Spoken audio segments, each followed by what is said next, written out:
Bonsoir tout le monde.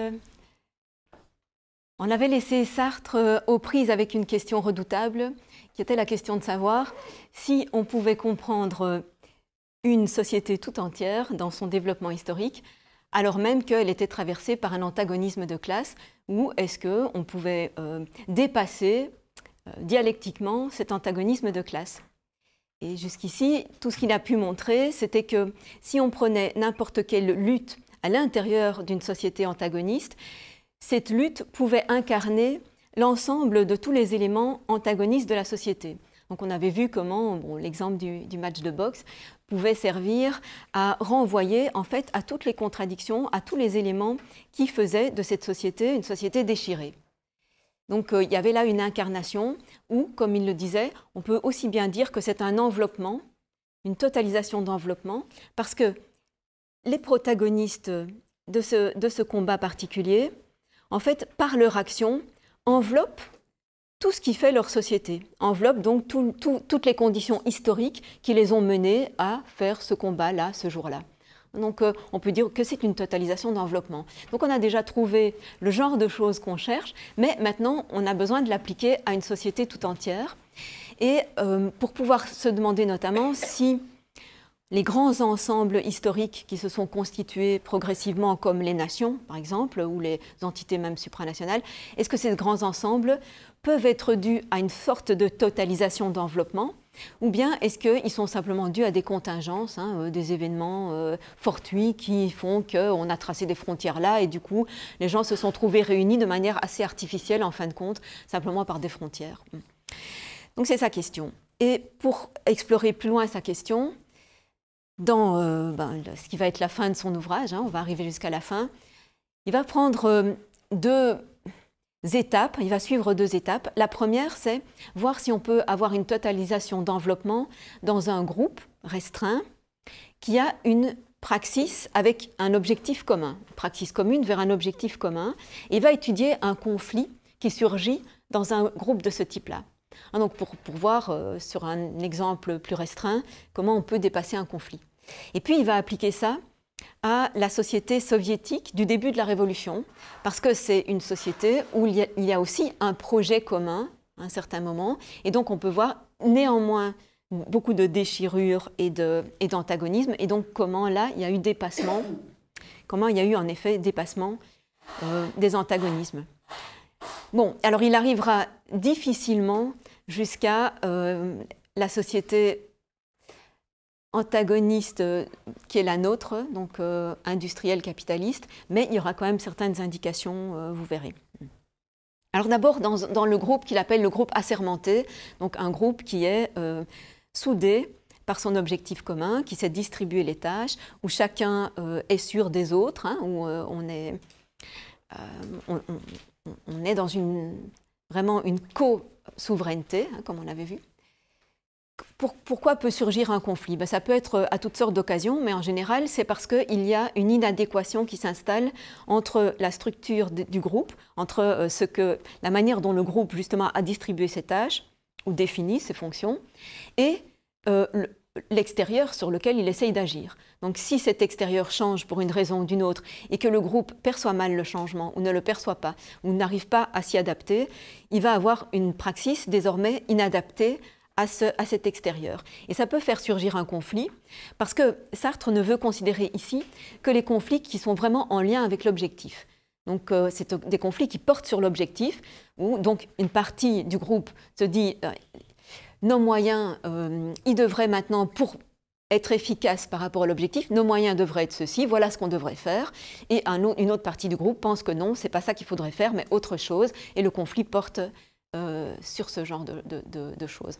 Alors il dit tout de suite, l'explication des conflits, très souvent, disons chez les historiens non marxistes, elle est psychologisante. C'est-à-dire on passe par les émotions des personnes ou les désirs des personnes et on dit il y a conflit parce qu'un tel voulait prendre la direction du groupe, un tel était très narcissique, un tel était très autoritaire et on explique de cette manière en fait les conflits et leurs difficultés de résolution. Sartre dit en fait ça manque l'essentiel. Peut-être que ça existe, ce genre d'ingrédients, mais ça manque vraiment l'essentiel. Parce qu'il faut tenir compte du fait que là, on examine des groupes ou des sociétés révolutionnaires où chacun détermine sa propre praxis par celle du groupe, par l'objectif commun. Donc on le prend comme vraiment sincèrement dévoué à l'objectif commun et non pas à ses propres plaisirs et désirs. Mais vraiment comme dévoué. Donc on considère ce conflit vraiment comme portant sur... on n'a pas la même évaluation de ce qu'il faut faire. Donc comment on peut dépasser le conflit? Alors il peut s'installer une médiation, hein, on peut décider de médiateurs qui vont essayer de... trouver un compromis, une manière commune ou de convaincre l'un ou l'autre de la position de l'autre. Bon, ça, c'est une possibilité. Bon, mais quoi qu'il en soit, qu'on le fasse ou pas, il y a quand même 3 issues possibles. Ou bien on trouve une réunification. On arrive à réunifier autour d'une redéfinition ou du projet, ou des fonctions et des tâches à réaliser, ou des stratégies, etc. Donc ça, c'est... on peut dire évidemment la meilleure possibilité parce que là, on a vraiment le dépassement dialectique. Là, le conflit a été moteur. C'est ce qui doit être pour que ce soit dialectique. Il faut que le conflit pousse vers quelque chose de mieux, hein, vers un dépassement, vers une meilleure efficacité. Donc c'est ce qui a lieu à ce moment-là. On réunifie, mais pas de la même façon qu'on était unifié avant.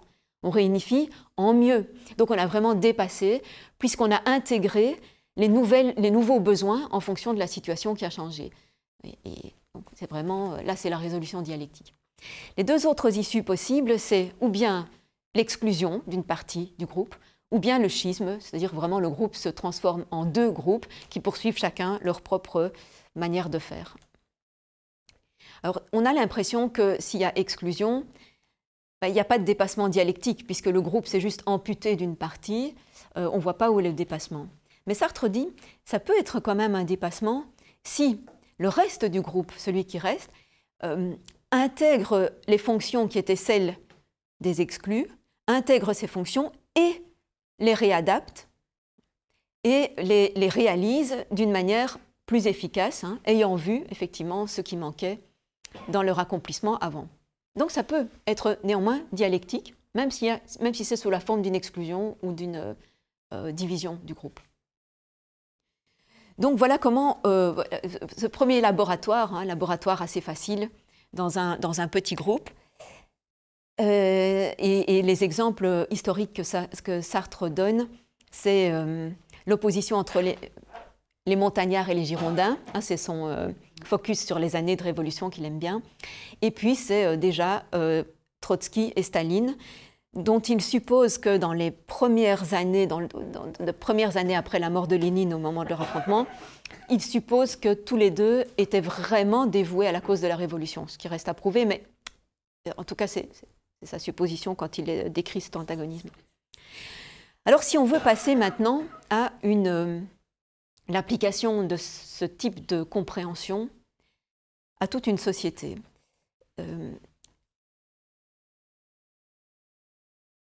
il indique d'abord toutes les difficultés qui sont communes à toutes les formes de société. Le fait que, déjà, il n'y a pas du tout d'unité au départ, puisqu'on a vu que toute société, elle était d'abord un collectif sériel, et qu'il faut dépasser cette impuissance de sérialité, déjà à l'intérieur d'une des classes, et ensuite à l'intérieur de la société tout entière, pour pouvoir ne fût-ce qu'avoir un but commun. Donc il faudrait d'abord passer l'étape de se donner un but commun et une praxis commune. Donc déjà, l'unification, elle n'est que à venir, elle n'est que visée, et si elle n'est même pas visée à l'intérieur de la société, comment aller au-delà? Donc c'est la principale difficulté. Et Arlette Elkaïm, qui est l'éditrice de ce deuxième tome de la critique, elle suggère une piste qui est que la société capitaliste, en fait, est unifiée par la matière ouvrée. Ça, Sartre nous l'a dit déjà.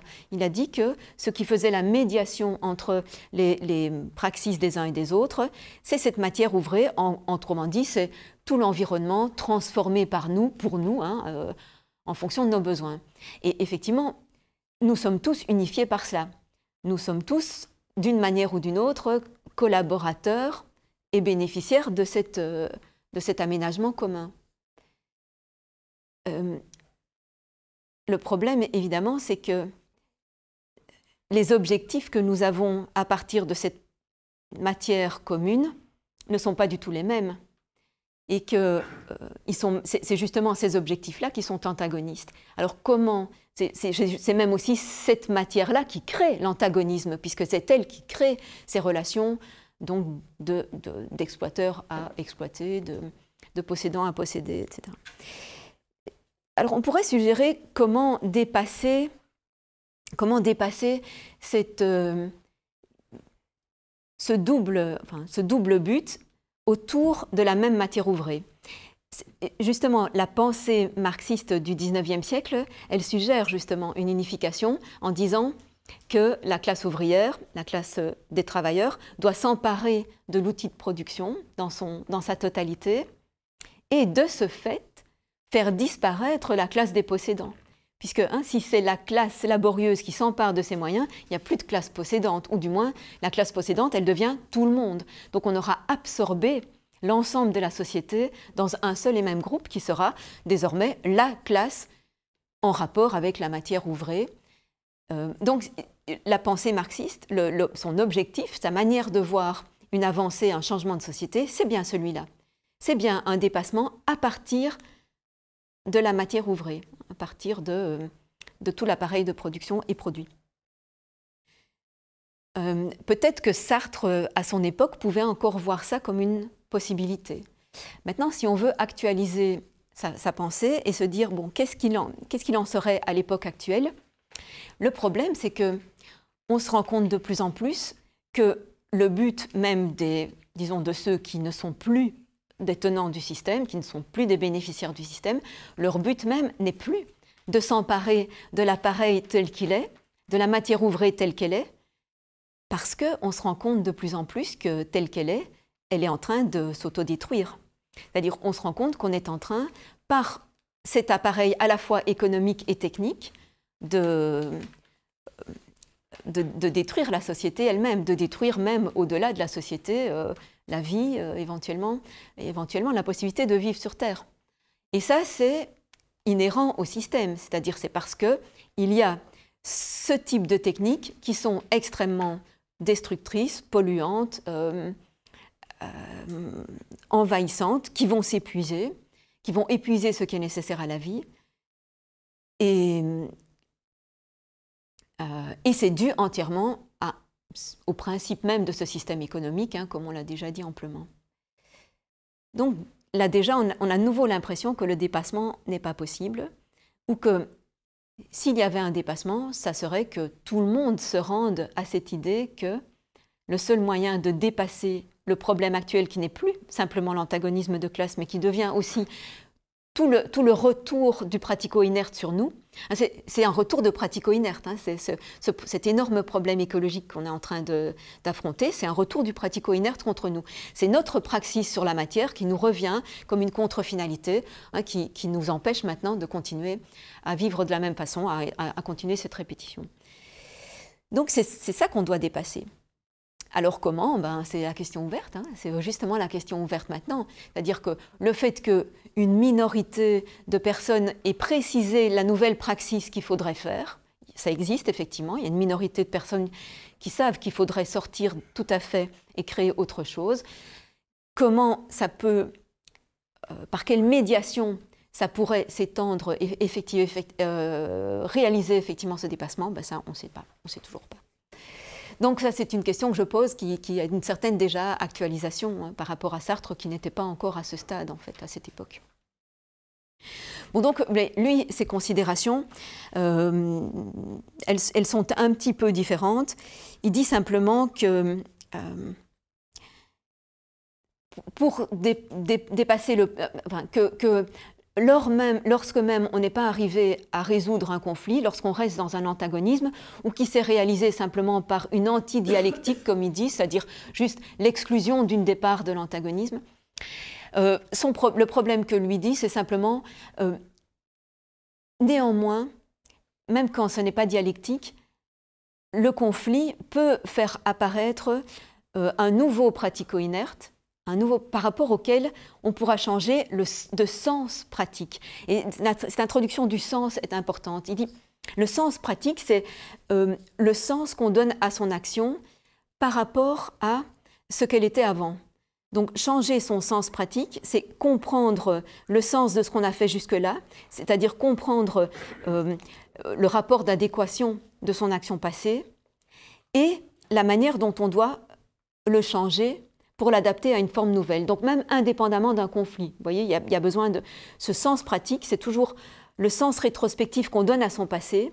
Donc l'interprétation qu'on a de comment on en est arrivé à où nous sommes maintenant, comprendre comment on en est arrivé à l'endroit où nous sommes maintenant, c'est dû à quoi dans notre action, pour pouvoir donner un nouveau sens à notre action et dire donc, avec quoi il faut rompre et en quoi il faut modifier notre action. Donc ça, ce serait aussi un dépassement possible, si vous voulez, sans résoudre le conflit.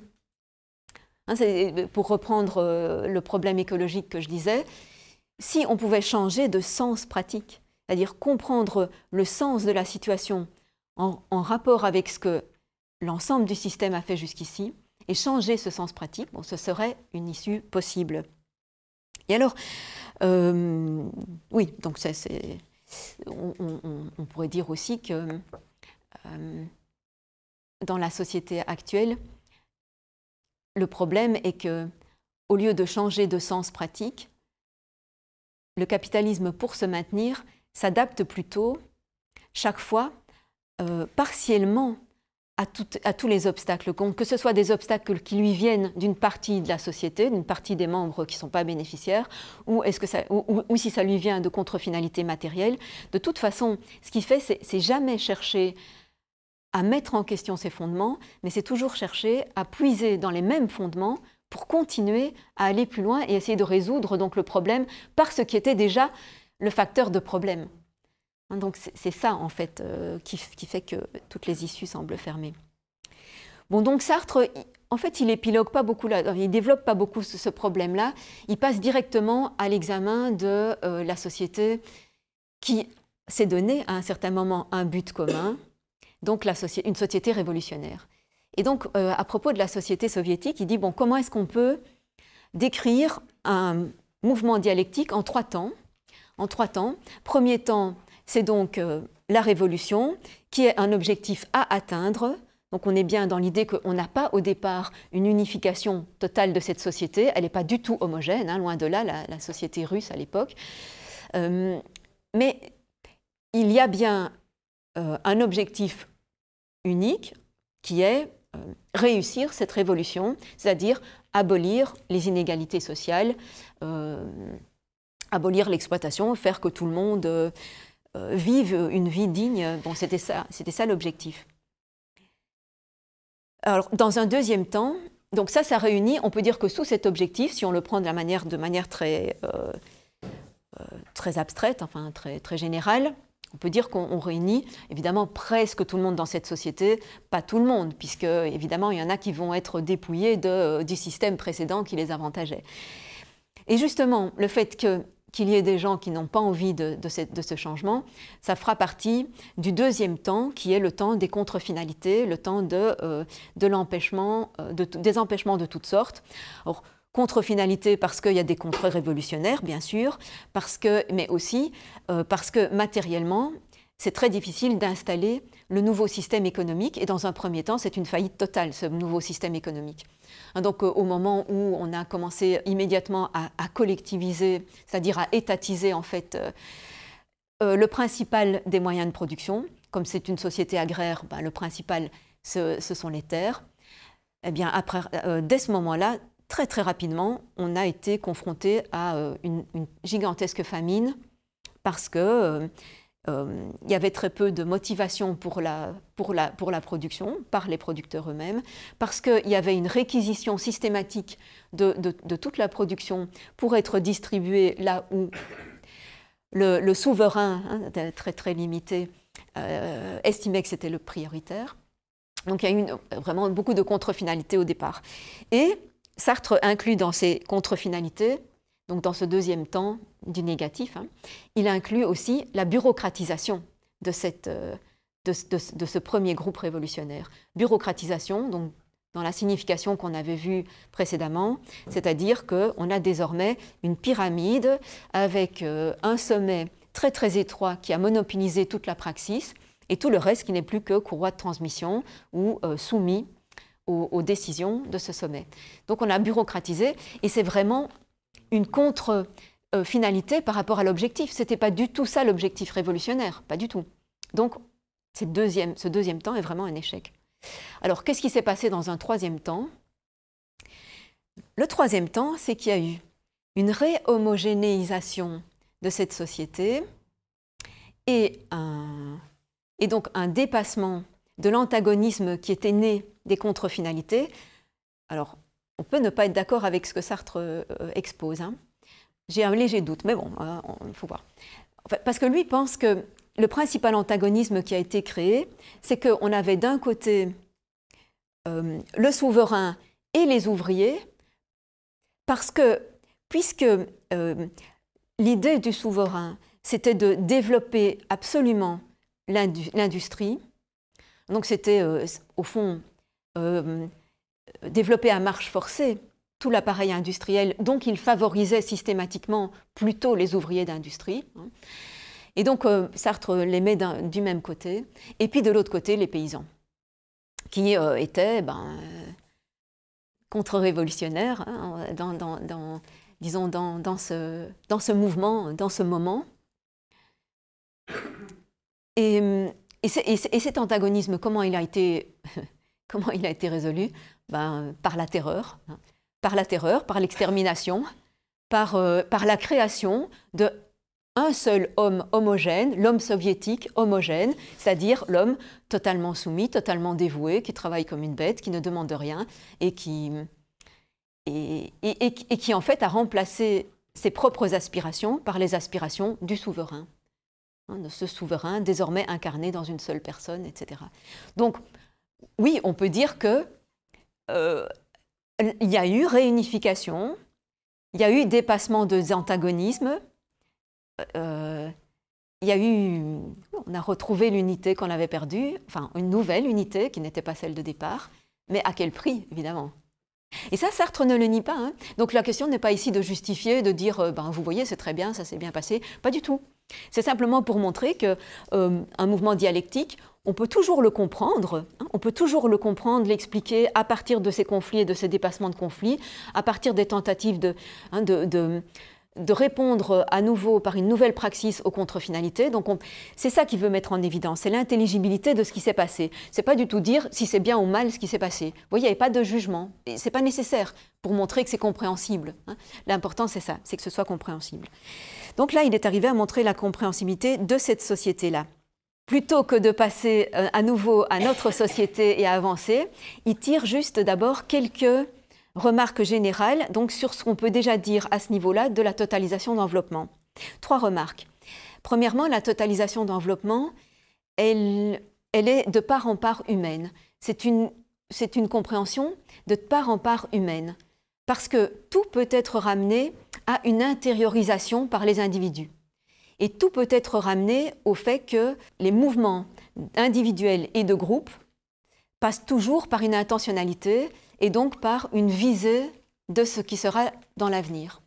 Donc dès le moment où on peut intégrer les désirs des individus et des groupes par rapport à leur visée future et comprendre donc comment ils se temporalisent, hein, cette idée de temporalisation, il va la chercher dans sa philosophie, hein, Sartre, c'est toujours l'idée que se temporaliser, ça veut dire commencer par poser son futur et puis aller chercher dans son passé ce qui peut servir à sa visée future et donc réinterpréter le passé en fonction du présent qui nous avancera vers notre objectif. Donc, on peut toujours comprendre tout processus de cette manière-là, même quand il est très inertiel, vous voyez, même quand c'est un processus qui a l'air d'échapper aux humains, même quand il a l'air d'être vraiment contre-productif, on peut toujours le comprendre comme ça.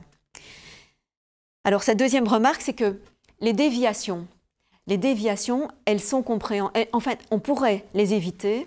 Il dit que ce sont des déviations en spirale, au lieu de dire simplement circulaires. Jusqu'ici, on parlait beaucoup de circularité, c'est-à-dire des choses qu'on a essayé de faire et qui nous reviennent dans un mauvais sens, on peut dire que c'est une circularité qui nous renvoie en fait au point de départ.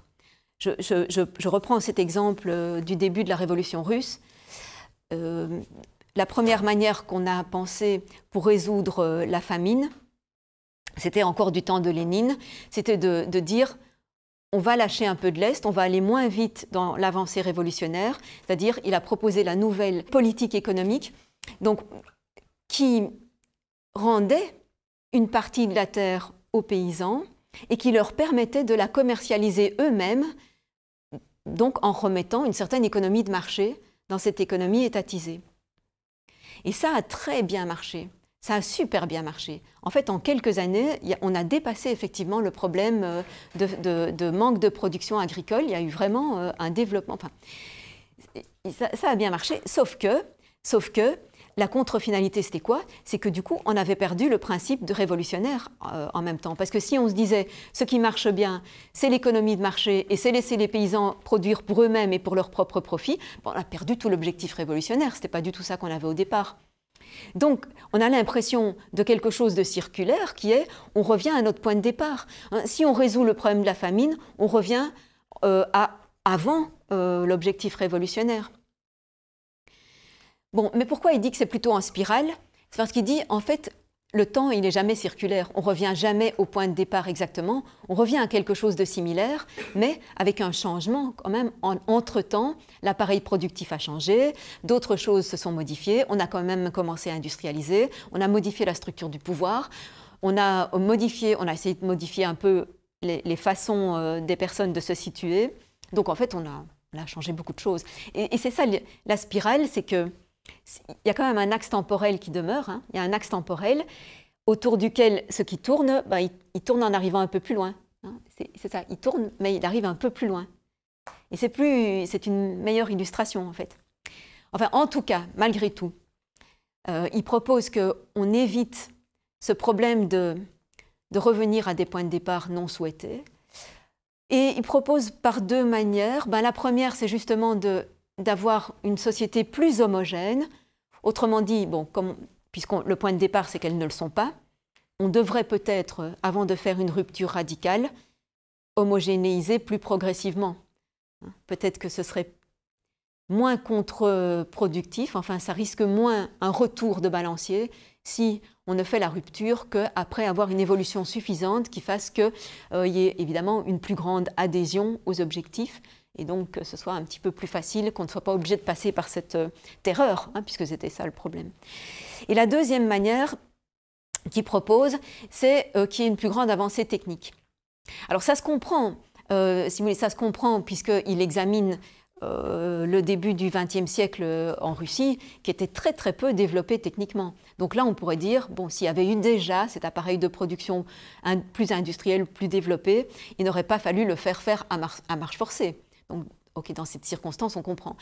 Si maintenant on essaie de prendre ça à l'heure actuelle, de nouveau, et c'est évident qu'il ne faut pas davantage de technique, hein. Enfin, en tout cas, pas sous cette forme industrielle qui existe maintenant, avec ces moyens énergétiques, etc., dont on sait qu'ils sont tout à fait contre-productifs maintenant.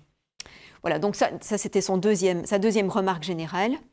Et la troisième, c'était que la déviation de l'intention, elle est compréhensible non seulement dans la praxis constituée, donc c'est celle qu'il a décrite, hein, constituée, ça veut dire à l'échelle d'une société ou d'un groupe important, mais elle est compréhensible aussi dans la praxis constituante, qui est celle des individus. J'en profite pour rappeler ce rapport de constitution, puisque c'est toujours les individus qui, par leurs actions, constituent les mouvements d'ampleur, les mouvements de plus grande ampleur. Et donc, dans la praxis constituante, il donne deux exemples de déviation des intentions de quelqu'un. Un exemple qui est très drôle, si on imagine Sartre, c'est si on se donne une trop grande ambition dans son travail, hein, si on se dit qu'on veut arriver à un point qui est beaucoup trop ambitieux par rapport à ses capacités, eh bien, en fait, on va avoir un résultat qui est bien pire que si on s'était donné un objectif moins ambitieux. Donc, ce qu'on va obtenir, ce ne sera même pas ce qu'on aurait obtenu avec un peu moins d'ambition. Parce que la fatigue sera telle qu'on fera que du mauvais. Qu'on fera que du mauvais. Donc ça, c'est par rapport à l'intention vraiment triviale d'un individu pour un travail. Et son autre exemple, c'est beaucoup plus général, c'est que tout ce qu'on a l'intention de montrer aux autres par simplement notre extérieur. Donc nos expressions, nos manières de nous tenir, de nous habiller, de nous comporter avec les autres, tout ce qui manifeste en fait nos états intérieurs vers l'extérieur. Bon, il y en a qui sont intentionnels, il y en a auxquels on ne pense même pas ou qu'on ne soupçonne même pas. Mais disons, ceux qu'on connaît, hein, les signes dont on sait qu'on les exprime, en fait, ils peuvent être compris tout à fait autrement par les autres personnes. Donc la signification que nous, on donne à ces signes extérieurs peut être complètement déviée, en fait, chez les récepteurs de ces signes. Et ça, il l'appelle même une anti-signification. Oui, on peut être victime d'une anti-signification. Et donc vraiment, là, il y a de nouveau une question de sens. Le sens que nous donnons à ce que nous faisons et à l'extériorisation dont on peut se rendre compte, le sens de notre action est complètement dévié, est complètement perdu pour nous. Et on doit essayer de le rattraper, le corriger. Donc il y a là aussi une nécessité de dépassement de ce qui nous a échappé, de retrouver en dépassant ce qui nous a échappé. Et cette notion de sens, comme il l'a introduite, il va continuer là-dessus et va s'interroger sur le sens de l'histoire. Donc en ouvrant de nouveau le champ. Le sens de l'histoire, comment il le définit? Eh bien, en fait, il considère que c'est ce que rétrospectivement on peut comprendre d'une histoire. Seulement rétrospectivement on peut comprendre de ce qui s'est passé. Il dit qu'on atteint le sens de l'histoire, qu'on soit un historien professionnel ou pas, mais en tout cas on est un observateur situé dans l'histoire. Et pour comprendre à partir de cette situation le sens de ce qui est arrivé jusque-là, il faut réactualiser les actions, donc les totalisations qu'ont effectuées les autres acteurs dans cette histoire.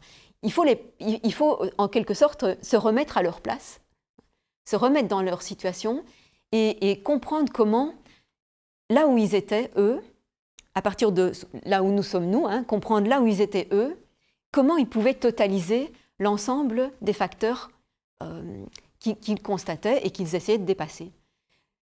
Et c'est donc par cette méthode progressive-régressive, je vous rappelle que c'était ça qu'on avait vu tout au début, par cette méthode, donc on peut reconstituer le sens que eux mettaient dans leur action et le comparer avec le résultat que ça a donné. Et en fait, le sens de l'histoire, c'est la généralité de tout ça. C'est à la fois le sens qu'y ont mis les agents et ce qui en a résulté après. Et avec un certain écart entre les deux, puisqu'on a vu, le résultat n'est jamais exactement ce que l'intention avait projeté. Donc c'est ça le sens de l'histoire, c'est vraiment ce qu'on peut comprendre rétrospectivement, encore une fois, grâce à une bonne méthode. Et ça veut dire qu'il y a une relativité de la connaissance à l'être, mais pas du connu à l'être. Pourquoi il utilise cette formule? Il y a une relativité de la connaissance à l'être justement parce que l'historien est situé, ou l'observateur est situé. C'est-à-dire que lui, il est relatif aux conditions réelles dans lesquelles il travaille, ou à partir desquelles il observe. Donc lui, il a une dépendance par rapport aux conditions réelles, donc c'est ça qu'il appelle l'être, par rapport à l'en-soi, les conditions réelles, dans lesquelles il travaille, ou à partir desquelles il observe. C'est-à-dire qu'il a toujours un point de vue, évidemment. Il recherche des choses en particulier et pas d'autres. Il va s'arrêter à certains indicateurs et pas à d'autres, en fonction de ses buts ou en fonction de ce qu'il est capable de penser, simplement. Donc tout le monde, évidemment, a des perspectives qui sont plus ou moins limitées, plus ou moins focalisées sur certaines choses. Donc il y a une relativité par rapport à l'être, parce que selon la société dans laquelle on vit, on ne va pas interpréter de la même façon ce qui a précédé. Ou selon la classe dans laquelle on est, on ne va pas interpréter de la même façon. selon l'éducation qu'on a reçue, on ne va pas interpréter de la même façon. Donc c'est ça la dépendance ou la relativité à l'être de l'historien, du connaissant. Mais c'est ça qui est important. Il n'y a pas pour autant une relativité du connu à l'être. Parce que tout ce que cette personne va pouvoir mettre en évidence à partir de son travail, de son étude, de son observation de l'histoire, tout ce qu'elle va mettre en évidence sera vrai. Mais ce sera un aspect. Ça sera vrai, mais une vérité partielle. Parce que la perspective qu'il a, ou le type de recherche qu'il a faite, elle découvrira juste une partie de ce qu'il y avait à découvrir. Et d'autres vont découvrir d'autres parties, vont révéler d'autres parties, d'autres aspects, ou avoir d'autres interprétations ou perspectives. Et en fait, tout ça, ça tisse une vérité de multiples collaborations. Donc, tout ça, c'est le connu. Mais chaque partie du connu, apportée par chacun des connaissants, elle n'est pas relative à l'être, elle est vraie. Elle n'est pas juste... Puisqu'on arrive à regrouper toutes ces perspectives et qu'on arrive à les trouver complémentaires, on dépasse au fond par cela même ce qui étaient les limites de chacun des individus connaissants. Et donc, c'est un processus évidemment d'une longueur indéfinie. On peut continuer indéfiniment à augmenter le savoir sur un certain objet, mais cet enrichissement n'empêche pas que chaque partie ait déjà une vérité partielle. Et donc ça répond à quel problème ça? Ça répond au problème que l'histoire, ce n'est pas seulement de la construction. Le fait que l'historien soit effectivement lui-même dépendant des circonstances de son époque n'empêche pas qu'il y ait une vérité historique rétrospective. N'empêche pas qu'on puisse dire ce qui s'est vraiment passé et comprendre pourquoi. Donc ce n'est pas une objection pour dire qu'il y a une vérité historique. Il réaffirme qu'il y a une vérité de l'histoire. Ce n'est pas la même chose que le sens de l'histoire, qui est vraiment la compréhension en se remettant dans la peau des acteurs, etc. Mais il y a une vérité de l'histoire qui est la reconstitution de ce qui s'est vraiment passé, qui est ce qui s'est effectivement passé. Et il dit... la seule manière, enfin il y a deux manières de refuser de se situer dans l'histoire, de considérer que l'historien est vraiment situé. Il y a deux manières, mais elles sont toutes les deux mauvaises. L'une, c'est de considérer que, de se placer dans un point de vue extratemporel en n'utilisant que des catégories générales.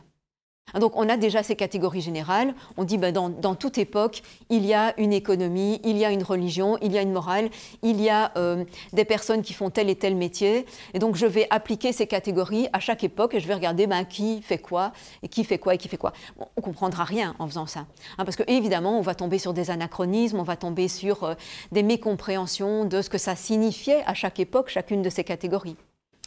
Donc c'est une mauvaise manière de faire de l'histoire, de appliquer chaque fois les mêmes catégories générales. En fait, en croyant de cette manière-là, échapper soi-même aux catégories particulières dans lesquelles on se trouve, justement. Et l'autre mauvaise manière, c'est de prendre le point de vue de la nature, dit Sartre. C'est faire comme si on parlait du point de vue de la nature, et donc considérer, alors là on est en immanence, on n'a pas un point de vue de survol, on est bien à l'intérieur, mais non plus à l'intérieur de l'histoire, mais à l'intérieur du processus naturel. Et il dit qu'en fait, on se transforme en raison minérale. C'est comme si on était une raison minérale, c'est comme si on disait la nature fonctionne comme ça, et puis on généralise ce processus minéral finalement à l'ensemble de l'histoire. Bon, vous avez peut-être reconnu là sa critique de Engels, de la dialectique de la nature de Engels.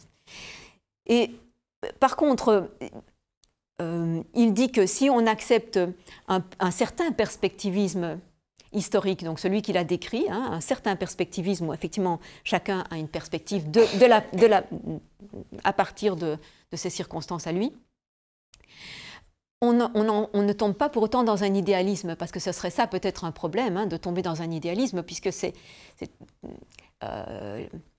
l'historien à ce moment-là, disons que ses idées à lui, ses pensées à lui, ont une grande importance. Si on considère que son interprétation comme prépondérante, on a l'impression que l'histoire qu'il fait, c'est sa production à lui, en fin de compte, plus que ce qu'il observe vraiment. Mais donc, il a déjà un peu répondu à cette objection. Et il ajoute aussi qu'on peut aussi éviter cet idéalisme en considérant que la proximité qu'on peut avoir avec n'importe quel acteur historique, agent historique dans n'importe quelle période, n'est pas une proximité abstraite, mais une proximité concrète. Une proximité abstraite, ce serait de dire on est tous des êtres humains, donc on comprend tous les êtres humains.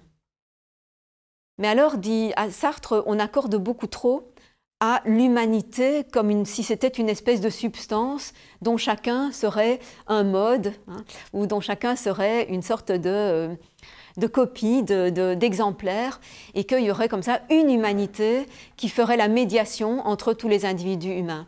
Alors il dit, bon, une humanité, ça n'existe pas, hein, il n'y a pas ça, donc il faut quelque chose de plus concret.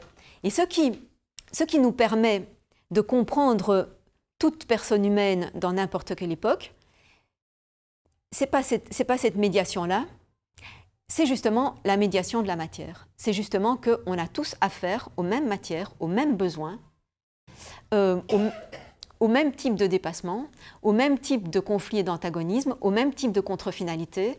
Et c'est ça qui nous rapproche, en fait, des autres. C'est ça qui permet notre compréhension. C'est là qu'on a une affinité, en fait. C'est là qu'on a une situation commune.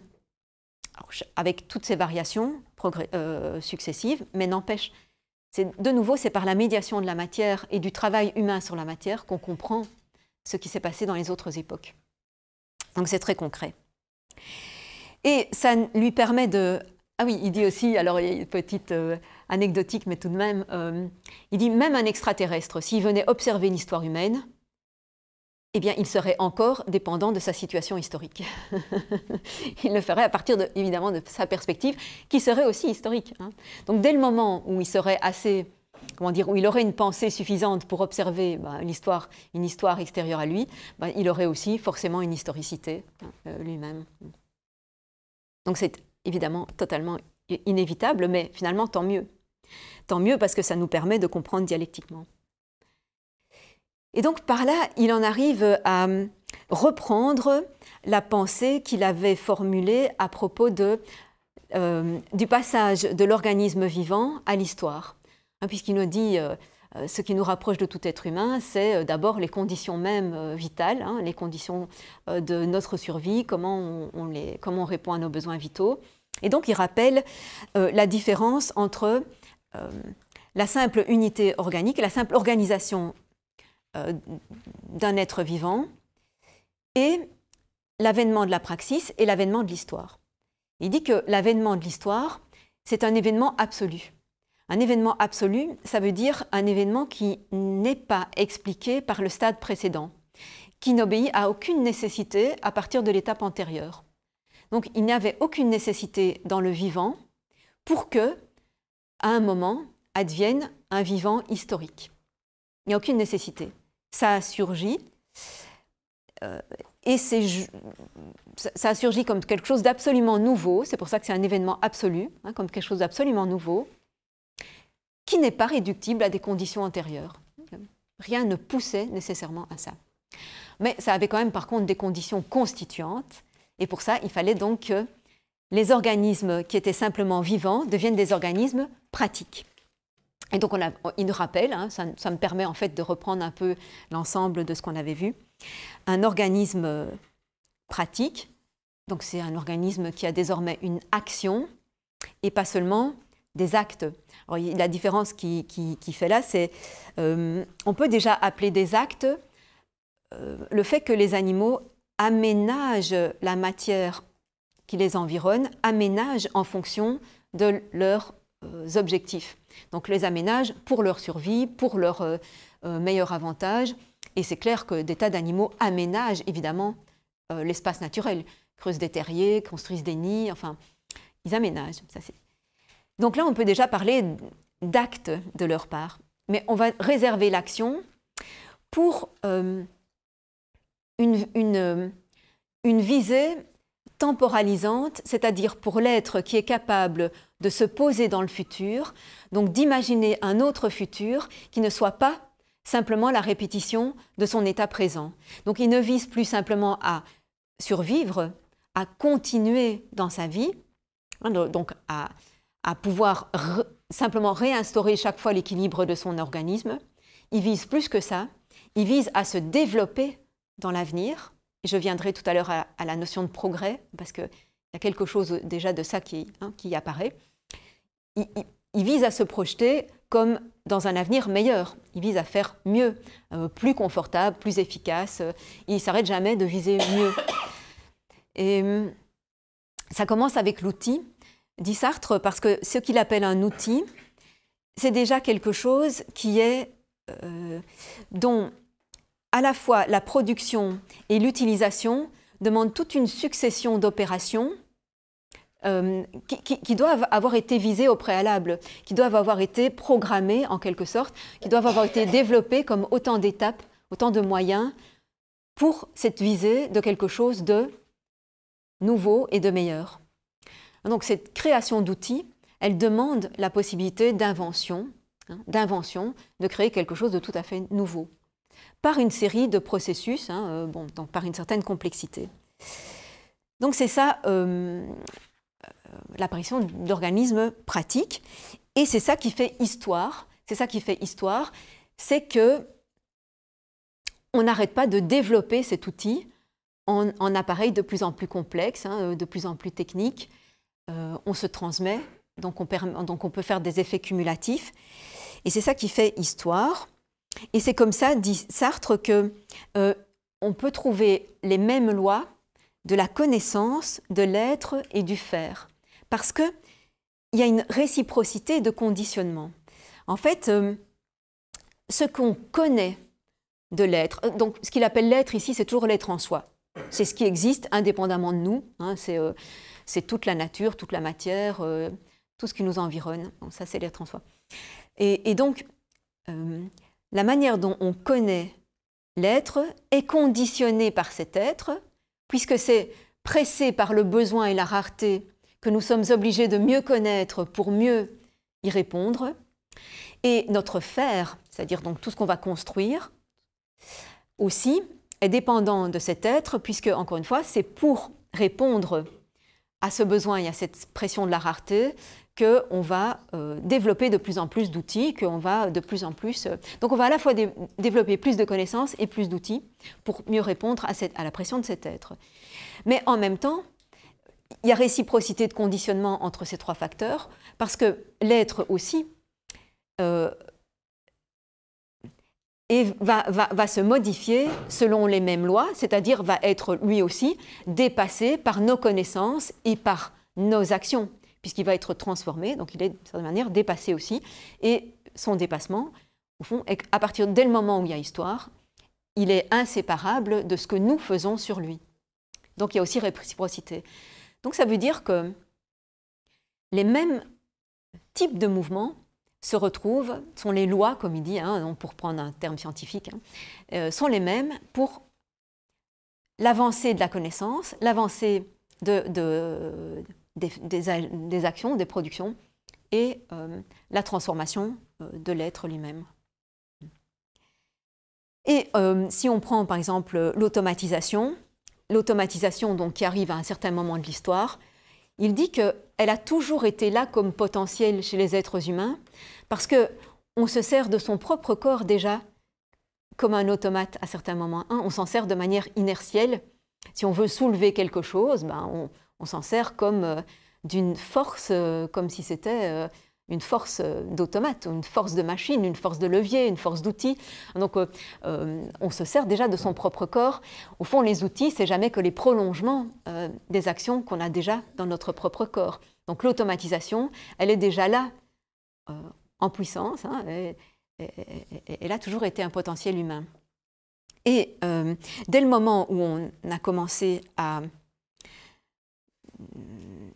construire des machines assez complexes pour qu'il y ait toute une série d'opérations différentes à la fois pour les construire et après pour les utiliser, qu'on les utilise avec des opérations très différentes, dès ce moment-là, il y a un autre potentiel qui est celui de la division des tâches, celui de la division du travail. Mais ce potentiel, dit Sartre, il n'y a aucune nécessité qui passe à l'acte. Donc il répète que pas de nécessité à ce que la division du travail se passe effectivement dans une société.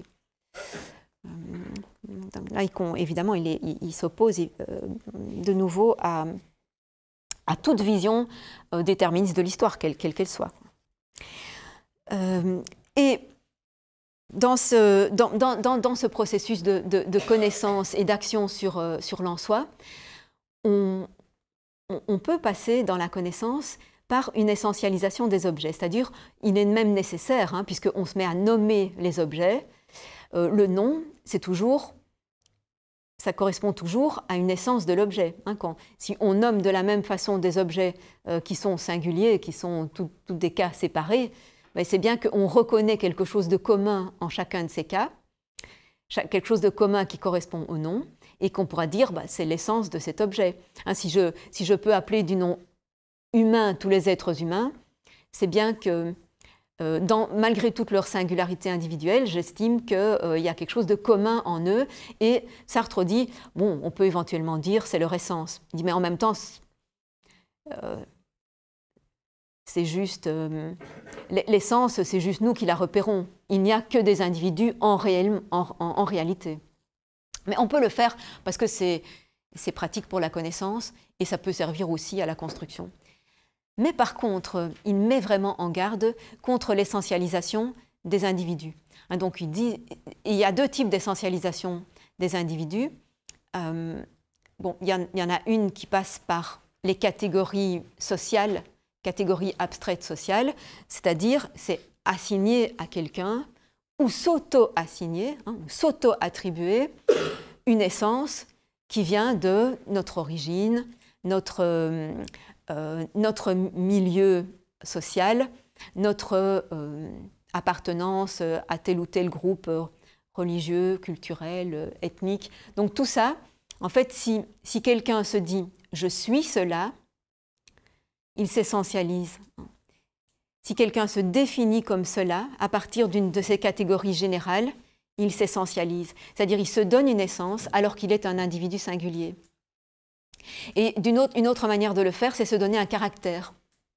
Donc c'est dire de nouveau « je suis cela » en se donnant une détermination fixe, des déterminations fixes, en disant c'est comme ça, moi je suis par exemple paresseux. Et c'est comme ça, je suis. Dès qu'on dit ça, on est, comme vous savez, dans la mauvaise foi. C'est ce que Sartre appelait dans L'être et le néant, la mauvaise foi. On est dans la mauvaise foi, et ça veut dire que c'est très exactement une fuite devant la liberté, une peur de la liberté. Parce que si on s'essentialise, si on veut être une certaine appartenance, et justifier toutes ces conduites, et ces sentiments, et ces désirs, et ces projections, par cette appartenance-là, quelle qu'elle soit, si on fait ça, c'est qu'en fait, on ne veut pas reconnaître que tout ce qu'on fait, au contraire, est un choix personnel. Un choix personnel, certes, à partir de ce qu'on aura totalisé, de nos possibilités, du champ pratico-inerte autour de nous, etc., bien sûr, mais n'empêche que tout est notre propre dépassement de ce champ. Et que donc, toutes ces déterminations par lesquelles on essaye de s'auto-essentialiser, en fait, chacune de nos actions est un dépassement par rapport à ça. Chacune est un dépassement, et non pas une confirmation de cela.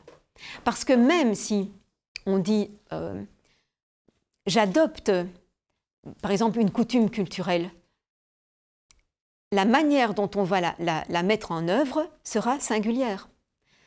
Même si tous les gens de la même culture adoptent les mêmes coutumes, chacun va les faire à sa manière. Personne ne sera exactement dans la même situation à chaque moment, chaque fois qu'il, disons, réalise cette même coutume. Donc de toute façon, il y a dépassement par le singulier. Et donc Sartre rappelle à cette occasion donc de arrêter d'avoir peur de la liberté, qui est la praxis constituante. Il dit que c'est une pensée de l'inertie et une inertie de la pensée. Vouloir se figer hein, dans un caractère ou dans une appartenance, c'est une pensée de l'inertie, hein, puisque j'essaye de me faire inerte. Je veux être cela et que tout en fait soit juste une expression de quelque chose d'arrêté. Et c'est une inertie de la pensée, ben, ça m'empêche de penser plus loin et de me penser comme je suis. Alors, il dit que ce qui permet d'échapper à cette inertie de la pensée, c'est de précisément appliquer une raison dialectique à nos actions et non pas une raison positiviste. La raison positiviste, c'est elle qui fait ça, qui essentialise, hein, qui voit des manières d'être définies une fois pour toutes, donc qui établit des catégories. Et je voulais vous lire juste un petit extrait à propos de la raison positiviste. Donc, il dit qu'elle saisit toute conduite pratique comme pur processus inerte. Donc, la raison positive, c'est celle qui, envisageant, observant une conduite pratique, donc celle qu'on a bien définie hein, avec toutes ces composantes de l'action, comme si c'était un pur processus inerte. Et donc, c'est aussi cette raison positive qui arrive très bien, à partir de là, à développer des machines, puisque les machines imitent ces processus inertes, et successifs et analysés qu'on voit dans la conduite humaine. Si je décompose hein, toute une action humaine, prenons l'action d'un chasseur, l'action d'un laboureur, l'action d'un artisan. Donc, si toute cette action, dont on a bien vu que l'essentiel était la projection de ses fins, mais si on la considère à la manière de la raison positiviste, on va dire il fait ça, puis il fait ça, puis il fait ça, puis il fait ça. Donc on va avoir juste une succession de petites opérations et on va dire ben, on va remplacer ça par une machine qui fait ça, on va remplacer ça par une autre machine et ainsi de suite. Et on va arriver en fait à une succession de machines. Donc la raison positive, elle va très bien avec la technique, elle développe très bien les machines puisque pour ça il faut décomposer un processus en analyse hein, de ses composantes. Et elle aboutit, le problème c'est qu'elle aboutit finalement à rendre les humains comme ça. C'est-à-dire parce que dès le moment où elle a construit sa machine comme ça, elle oblige les humains à se soumettre aussi à des processus qui sont de cette manière une succession d'opérations. Et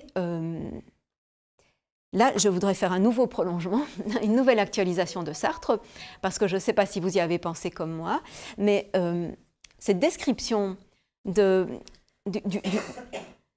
du remplacement de toute opération humaine par une machine, ça nous fait évidemment penser maintenant à l'intelligence artificielle, hein, puisque maintenant on est allé un cran plus loin dans cette possibilité de remplacer une opération humaine par une machine, et donc on parle maintenant de l'intelligence. On dit que même l'intelligence humaine, donc toutes les opérations qui jusqu'ici semblaient réservées à des humains parce qu'elles nécessitaient l'intelligence, ou certains types d'intelligence, désormais semblent, elles aussi, pouvoir être réduites à des purs processus. Hein, on connaît les processus puisqu'on les programme, on sait le type, on reproduit des apprentissages. Donc le processus d'apprentissage, enfin qui n'était pas un processus chez les humains, parce qu'on ne pouvait le comprendre que par le projet, hein, projet d'enseigner, projet d'apprendre. Donc jusqu'ici, ce n'était pas un processus chez les humains, mais ça devient un processus dans la machine. Le processus d'apprentissage devient vraiment un processus dans la machine.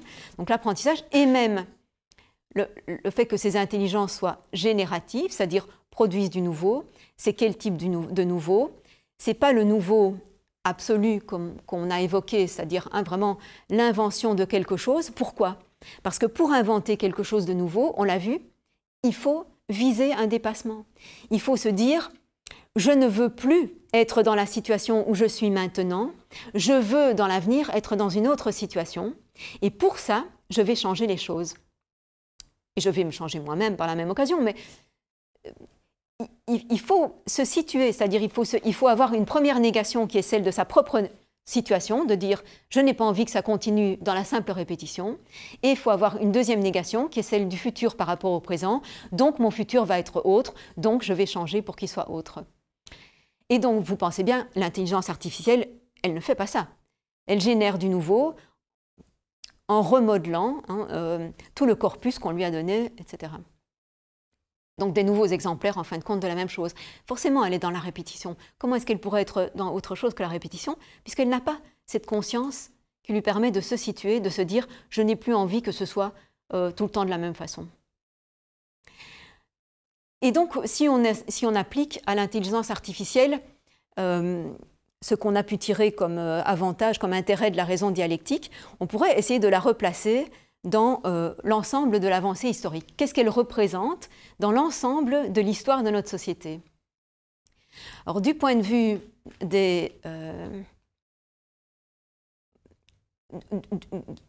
du mouvement économique et technique, pas grand-chose. Elle est en continuité. Économiquement, c'est clair que, de nouveau, Sartre dit l'inventeur, la société, chaque fois qu'elle fait une avancée technique, elle passe par la médiation des visées de l'inventeur. Et réciproquement aussi. L'inventeur qui développe quelque chose, effectivement, qui développe la nouvelle technique, lui aussi, ses visées passent par les visées de toute la société. Donc il y a un conditionnement réciproque. Comment? Parce que la société, pour pouvoir développer des nouvelles techniques, forcément, elle doit se servir de personnes capables de le faire. Elle les forme pour ça, et puis après, ils vont plus loin que ce qu'elle pouvait déjà leur avoir donné par l'instruction. Les finalités de cette société, elles sont déterminées par ceux qui ont installé ces structures de production. Donc on sait bien que la finalité, en fait, c'est faire plus de profit, c'est faire plus de production, donc diversifier, inventer des nouveaux gadgets, des nouveaux marchés, plus de profit. Bon. Alors les finalités de l'inventeur, ce n'est pas directement celle-là. C'est quoi? C'est premièrement, il peut être passionné. Ça peut être quelqu'un de passionné de technique qui adore inventer, etc. Donc déjà, il y a sa réalisation de soi, en fait. C'est pour ça que c'est une médiation. Ce n'est pas juste les fins de la société qui passent directement en lui. C'est une médiation de ses propres fins. Lui, ça lui plaît d'inventer quelque chose de nouveau. Donc il y a ça, il y a son plaisir. Il y a aussi le fait qu'il y a sa survie. Et donc, en général, c'est sa profession. C'est par là qu'il gagne sa survie. Donc, c'est aussi des fins particulières. Mais celles-ci sont à leur tour conditionnées par celles de la société parce que s'il est obligé de faire ce genre de métier pour vivre, c'est parce que le cadre social lui impose. C'est qu'il n'y a pas... Enfin, il peut choisir parmi toutes les professions qui permettent de gagner de l'argent, mais s'il choisissait une profession qui ne permet pas de gagner de l'argent, il ne survivrait pas. Donc en ce sens, il est quand même conditionné par la structure de sa société. Donc je reviens à mon idée de l'intelligence artificielle, elle... En fin de compte, c'est exactement la même chose que ça. Ça s'est développé par l'intermédiaire d'inventeurs qui avaient un grand plaisir à inventer chaque fois des nouvelles choses, par l'intermédiaire de groupes partiels qui visaient leur profit, et d'une certaine manière, parce que toute la société, toute la structure de la société y gagne, puisqu'elle a besoin d'une croissance perpétuelle. Et donc là, qu'est-ce qui va arriver grâce à l'intelligence artificielle? Énorme gain de temps. Plus besoin de payer autant de personnes puisqu'on va les remplacer de nouveau par des machines, donc davantage de profits, davantage de produits qui vont être payants, donc croissance de la masse économique, etc. Donc ça correspond tout à fait aux fins de la société globalement. Donc on peut vraiment replacer cette invention dans la continuité de toutes les inventions de la société industrielle. Du côté de l'utilisateur, c'est la même chose. L'utilisateur, il a déjà l'habitude d'utiliser des outils, d'utiliser y compris les technologies avancées. Qu'est-ce que ça lui a? Ça lui apporte juste encore un petit degré en plus, encore un peu moins de choses à faire lui-même et un peu plus à faire faire à une machine. Mais en fait, c'est dans la continuité, c'est juste plus efficace. Mais le grand changement, et là c'est une pensée que je soumets à votre jugement, à votre débat, c'est le grand changement, à mon avis, c'est justement ce qui a à voir avec ce que fait de nous la raison positiviste. C'est que pour beaucoup de personnes actuellement, cette intelligence artificielle est vraiment s'approche vraiment de l'humain, est vraiment quelque chose de quasiment identique à l'humain. C'est-à-dire que les opérations qu'elle est capable de faire, on a l'impression que c'est tout ce que l'humain peut faire. C'est-à-dire que là, en ayant gagné toutes ces opérations intellectuelles, on a épuisé le champ de l'humain. Beaucoup de gens se disent, mais qu'est-ce qui nous reste encore comme différence? Qu'est-ce qu'il y a encore comme différence entre une intelligence artificielle et nous? À la limite, c'est nous qui perdons à la comparaison, parce qu'on est moins efficace, on va beaucoup moins vite, beaucoup moins loin dans toutes ces opérations. Donc, vous avez vraiment une dégradation, une autodégradation de l'humain par rapport à ces machines. Et c'est dû à quoi? Mais c'est dû au fait que, de moins en moins, on se pense, en tant qu'être humain, comme, enfin, on pense notre spécificité comme justement cette praxis libre, ce dépassement par une temporalisation, cette négation, cette visée d'un ailleurs, toutes choses qui, si vous les reprenez une par une, n'existent pas dans l'intelligence artificielle. Et pourquoi tant d'humains ont cessé? Alors je ne sais pas s'ils ont cessé ou s'ils ne l'ont jamais eu, hein, je ne sais pas dans quelle mesure. Je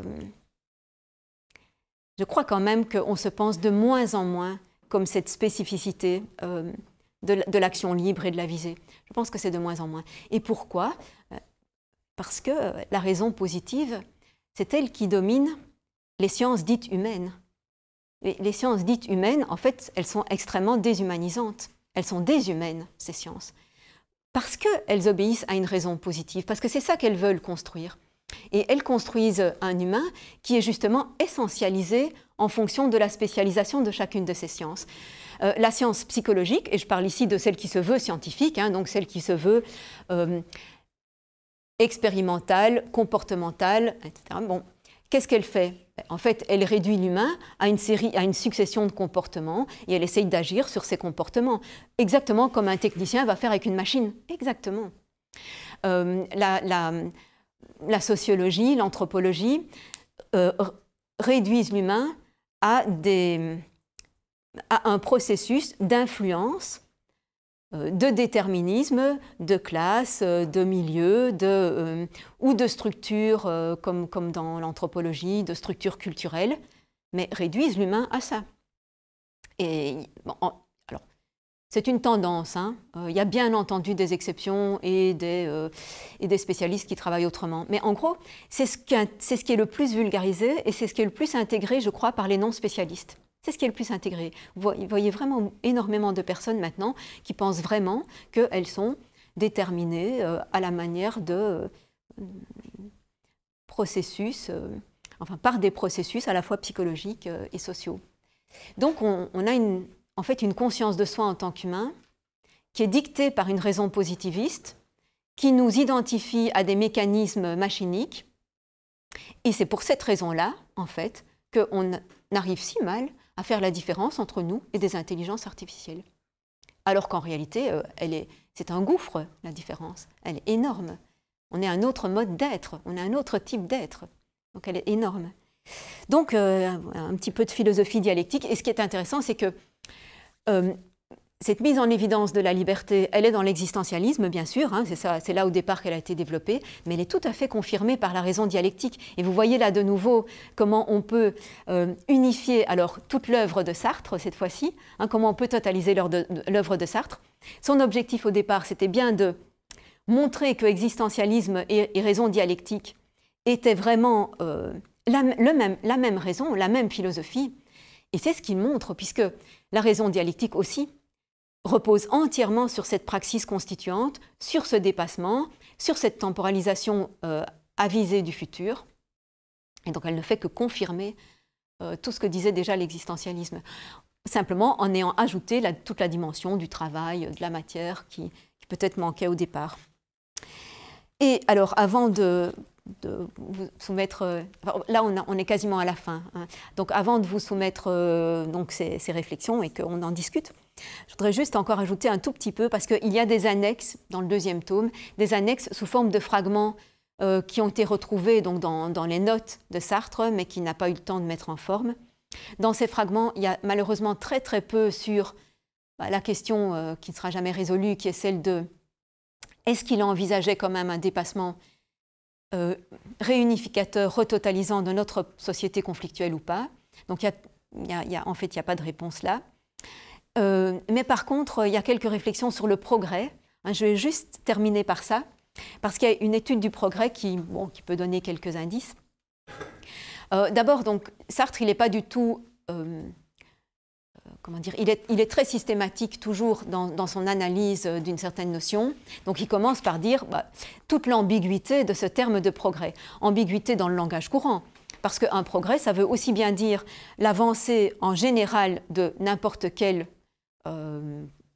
processus, mouvement ou chose qui avance, y compris quand c'est négatif. On peut dire la maladie progresse, la maladie progresse, c'est pas vers le mieux. Ou alors, un sens plus étroit qui est uniquement avancer vers le mieux. Donc progrès est déjà très ambigu. Quand on dit ça progresse, ça peut être bon ou ça peut pas être mauvais. Il y a déjà les deux. Alors, il commence par étudier le progrès chez un individu. Qu'est-ce que c'est progresser pour un individu? Il dit progresser pour un individu, c'est toujours par rapport à une certaine finalité. On a besoin donc d'une comparaison, de termes de comparaison, et surtout de pouvoir faire une évaluation en fonction de ce qui était l'objectif. On dira il y a progrès si on va vers l'objectif qu'on s'est fixé, si ça réalise la finalité. On dira il n'y a pas de progrès si ça ne réalise pas la finalité. Donc ça dépend énormément de quelle finalité on fixe finalement pour décider s'il y a progrès. Sinon, on ne peut pas décider. Or, la fin projetée ne va jamais se réaliser telle qu'elle a été projetée. Il y aura toujours des transformations qui auront eu lieu entre-temps, parce qu'on aura rencontré des obstacles, de l'imprévu, on aura dû un petit peu rectifier, modifier, etc.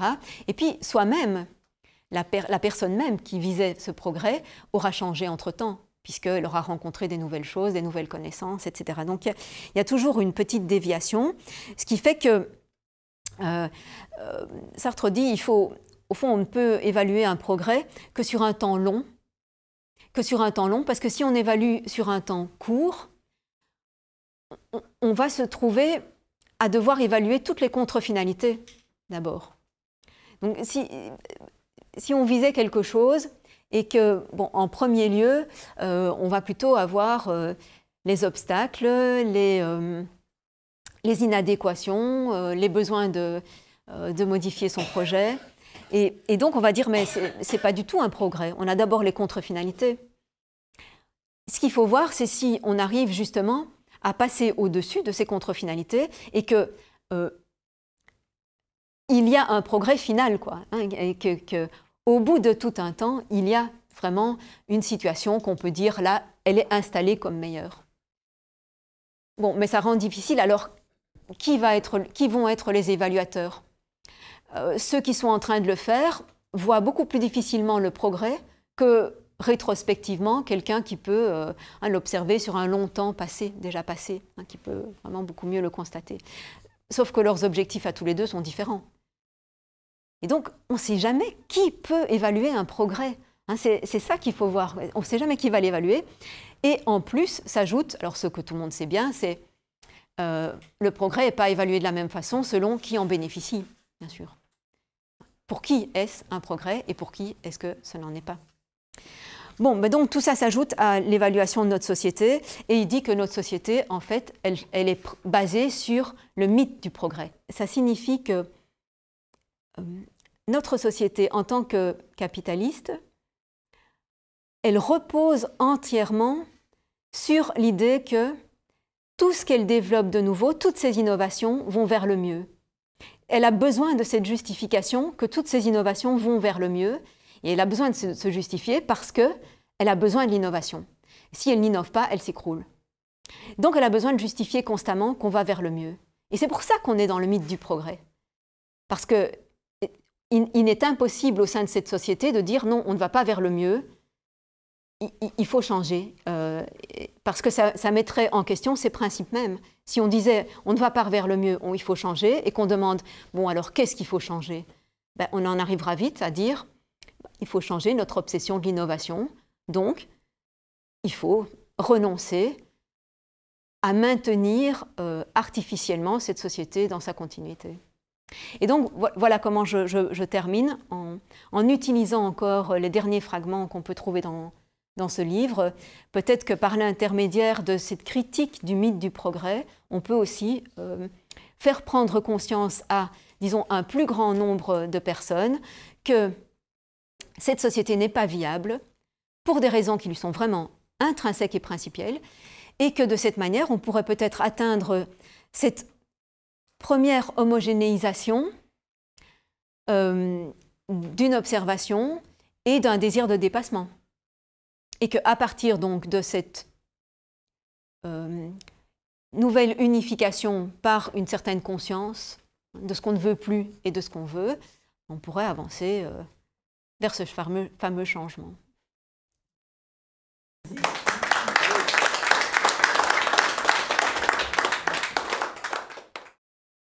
Oui.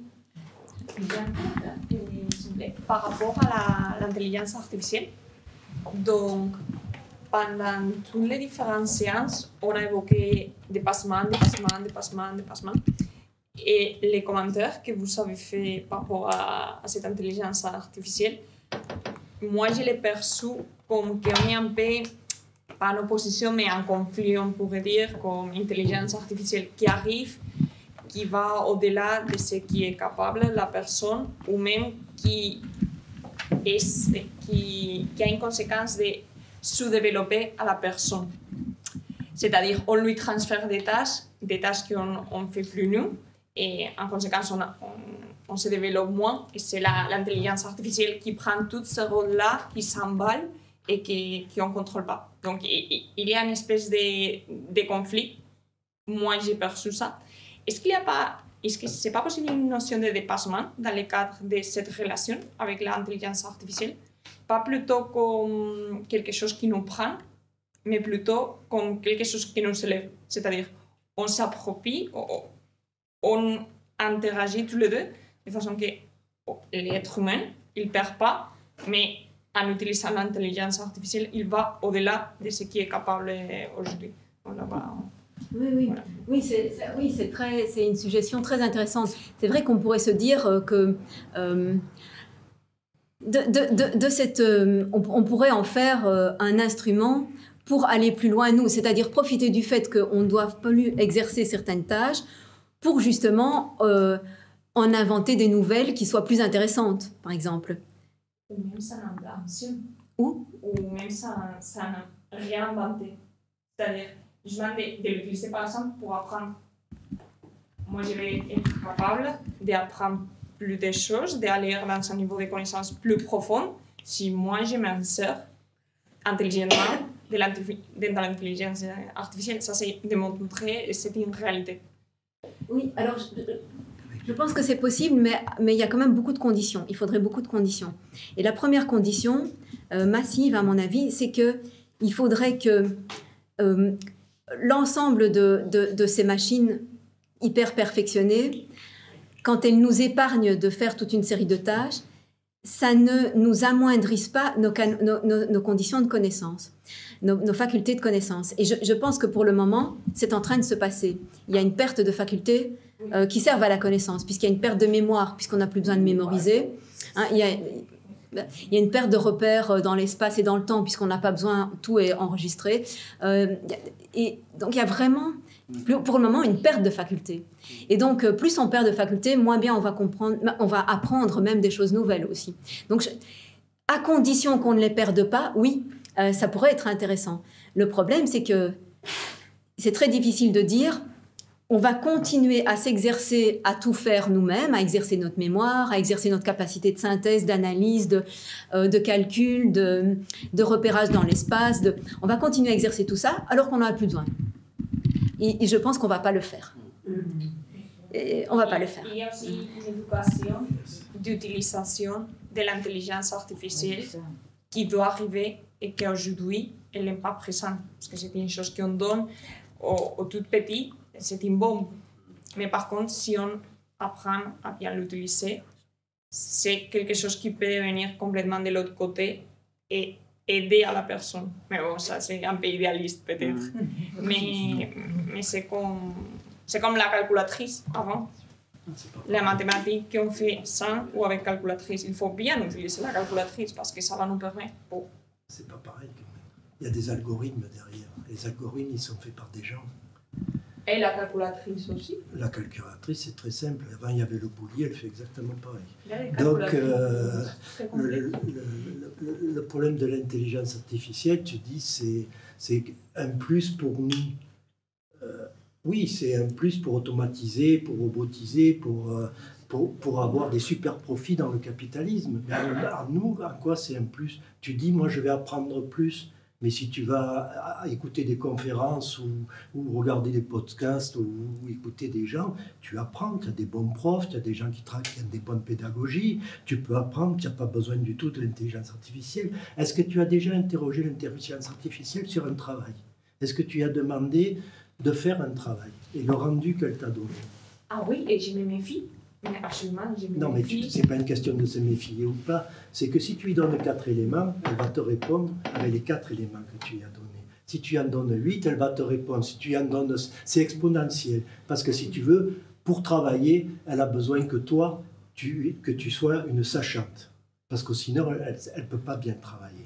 Et l'autre truc que moi, je voudrais dire sur l'intelligence artificielle, parce que c'est vraiment un mot, c'est 2 mots à coller, c'est qu'il y a une chose que je pense qu'elle voulait essayer de faire ressortir Annick, c'est qu'il y a quelque chose qu'elle ne peut pas nous enlever, c'est notre imagination. Et ça, elle ne sait pas faire, l'intelligence. Imaginer quelque chose, elle ne sait pas. Elle saura amalgamer des bouts de savoir à tout le monde, mais imaginer quelque chose, c'est-à-dire l'imaginer, pour le moment, je ne la vois pas imaginer quelque chose. Et là, à ce moment-là, je pourrais l'appeler intelligence. Pour le moment, s'il n'y a pas d'imagination, c'est un supercalculateur qui est programmé, qui est orienté dans sa programmation. Ça, il faut le voir aussi, parce que derrière, le codage, c'est pas neutre. C'est comme tout. Hein. C'est comme un journal, c'est pas neutre et tout. Donc, il faut bien se mettre ça dans la tête. Et pour moi, c'est une prothèse supplémentaire. C'est un assistant. Qu'on nous met, mais pour le capitalisme, ce n'est pas une prothèse, c'est une augmentation des profits, parce qu'elle va se débarrasser des humains qui lui coûtent cher, qui font grève, qui sont malades, qui tout ça et tout. Donc voilà, et si tu veux, moi je vois pas, si tu veux, je vois pas. On dit, Annick en a parlé, c'est vrai que l'intelligence artificielle apporte des choses. Et l'exemple qu'on nous donne tout le temps, c'est dans la santé, oh, ça fait des progrès. Alors, tout le monde, la santé. Sauf qu'actuellement, où elle se développe le plus, c'est dans l'armement, c'est dans les drones et c'est dans tout ça. Et si vous voulez gagner de l'argent actuellement, il faut investir dans l'entreprise qui s'appelle Mistral, qui est une entreprise d'intelligence artificielle française, et qui va se prendre des milliards et des milliards, comme notre nouveau gouvernement ou n'importe quoi va lui donner, pour justement se développer dans un secteur qui est bien précis, c'est celui de l'armement. Et dans l'armement, ce n'est pas nous. Si c'est nous en dessous, mais c'est pas nous. Voilà. Donc, je pense qu'il ne faut pas... Et en plus, il faut regarder quelqu'un comme Musk. Musk est quelqu'un, il faut voir pourquoi il a besoin de développer tout ce système-là. Il faut voir pourquoi il a besoin de tout ça. Et il ne développe pas qu'un segment, lui. Il essaye de développer, il a une conception de la vie, c'est vrai, qui est radicalement différente de celle qu'on a pu avoir jusqu'à maintenant. Mais est-ce que des gens veulent vivre dans la vie de Musk? Moi, en tout cas, je n'ai pas envie de vivre dans la vie de Musk. Ni dans son environnement, ni dans tout ça et tout. Voilà, je préfère bricoler dans mon coin que... Tu as tort. Je vais juste reprendre les différents types de critiques et aussi éventuellement de valorisation de ce genre d'outils. Il y a une critique économique, évidemment, qui entre dans la critique générale du système de profit, hein, ça c'est clair. Et d'ailleurs, l'armement, oui, qui fait partie aussi des piliers du capitalisme, hein, parce que dès le moment où c'est la guerre de tous contre tous, ben, ça se matérialise dans la vraie guerre. Quoi, hein, donc ça fait partie de la même chose. Il y a une critique du fait de perdre des facultés parce qu'on les fait faire par une machine. Ça, je pense que ça reste une critique importante, alors même qu'on peut défendre l'outil en disant « oui, mais une bonne utilisation, etc. » Oui, il y a des bonnes utilisations. qui pourrait nous épargner du temps et nous permettre de faire des choses plus intéressantes à la place de ce temps, tout ça. C'est vrai qu'il y a une certaine utilisation de l'outil qui pourrait être libératrice pour les humains, mais la limite de ça, c'est, sauf si ça nous fait perdre nos fonctions, et je dirais même la calculatrice, à la limite, si après ça nous empêche de savoir faire un calcul nous-mêmes, eh ben, c'est une perte. Donc, tout est une... Enfin, donc là, il y a toujours l'idée, il faudrait quand même continuer à être capable de faire tout ça nous-mêmes. Mais donc, on pourrait simplement dire, à ce moment-là, on l'utilise quand on a vraiment besoin de gagner du temps, mais quand on est moins pressé par le temps, c'est-à-dire quand on n'est pas, par exemple, dans un système capitaliste, eh bien, alors on le fait nous-mêmes, hein, pour quand même conserver. Et alors, la troisième critique, ben, c'est celle que j'ai voulu introduire, c'est ce problème que